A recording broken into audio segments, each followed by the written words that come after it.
کا بڑا مسئلہ ہے۔ تو آپ دیکھیں کہ کیا آپ بچوں کی بات بھی سن رہے ہیں یا نہیں؟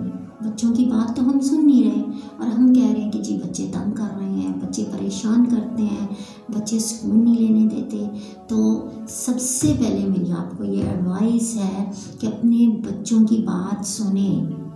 ہم خود ڈپریشن میں ہوتے ہیں، جس کی وجہ سے ہمارے بچے بھی ہمیں فیل ہو رہا ہوتا ہے کہ ہمیں تنگ کر رہے ہیں، حالانکہ وہ ہمیں تنگ نہیں کر رہے ہوتے۔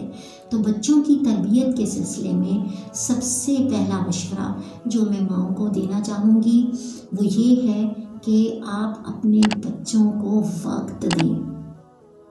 ہم اپنے بچوں کو وقت نہیں دے پاتے، جس کی وجہ سے ہمارے بچے اب ہمیں پریشان کرتے ہیں۔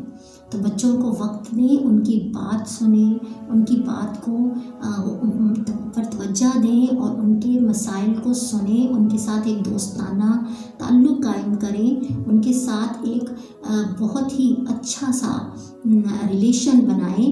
اس جنریشن گیپ کو ختم کریں جو پیرنٹس اور بچوں کے درمیان ہوتا ہے۔ اگر یہ جنریشن گیپ آ گیا تو اس جنریشن گیپ کو فل کرنے والے بھی بہت ہیں، بہت دنیا مل جائے گی بچوں کو جو ان کے اس گیپ کو فل کرے گی، جو ان کو یہ کہے گی کہ ہم ہیں آپ کے دوست، ہم آپ کو یہ بھی پرووائڈ کریں گے، ہم آپ کے ساتھ ایسے، ہم تو آپ سے بہت پیار کرتے ہیں۔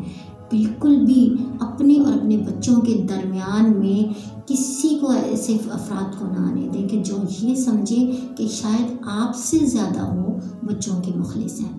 تو اس لیے اپنے بچوں کے ساتھ سکون سے، اطمینان سے ایکسٹرا ٹائم ان کو دیں، ان کے ساتھ باتیں کریں، ان کے ساتھ ان کے آئیڈیاز کو شیئر کریں، ان کے ساتھ ان کے آئیڈیاز لیں اور ان کے ساتھ ان کے پوری ڈیلی روٹین کو ڈسکس کریں۔ آپ دیکھیں گے کہ آپ کے بچے خود بخود آپ کے نہ صرف آپ کے ہیلپر بنیں گے بلکہ وہ آپ کے بہت ہی اچھے دوست بھی بن جائیں گے۔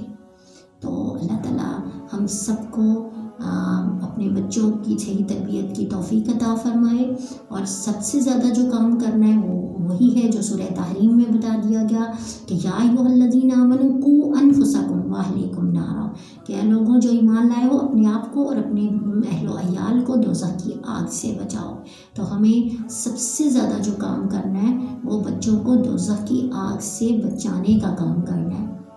خود بھی نمازی بننا ہے اور بچوں کو بھی نمازی بنانا ہے، خود بھی سنتوں پہ عمل کرنا ہے اور بچوں کو بھی سنتوں پہ عمل کروانا ہے۔ انشاءاللہ اگر ہمارا گھر کا ماحول اسلامی ہوگا تو خود بخود ہمارے بچے جو ہیں وہ بہت ہی اچھے طریقے سے زندگی گزارنے کے قابل ہو جائیں گے۔